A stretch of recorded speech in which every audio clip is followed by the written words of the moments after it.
বাংলাদেশে প্রতি বছর অসংখ্য শিশু জন্মায় জন্মগত ত্রুটি নিয়ে, যার অনেক বড় একটি কারণ ফোলেটের ঘাটতি। গর্ভবতী মায়েদের ক্ষেত্রে ফোলেটের ঘাটতি খুবই ঝুঁকিপূর্ণ। এর অভাবে শিশুর নিউরাল টিউব ডিফেক্ট যেমন স্পিনা বাইফিডা ও অ্যানসোফার মতো ঝুঁকি দেখা দেয়। ফোলেট একটি গুরুত্বপূর্ণ বি ভিটামিন যা শরীরের সেল ডিভিশন, ডিএনএ তৈরি ও রক্তকণিকা গঠনে সহায়তা করে। অনেকে মনে করেন ফোলেট আর ফলিক অ্যাসিড এক। আসলেই কি তাই?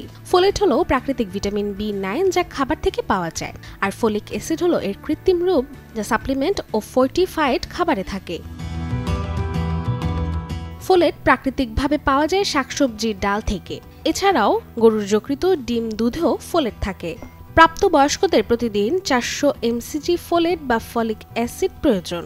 গর্ভবতী নারীদের জন্য প্রয়োজন 600 mcg আর স্তন্যদানকারীদের জন্য 500 mcg।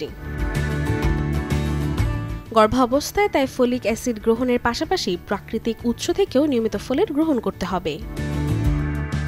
Desk report, channel 24।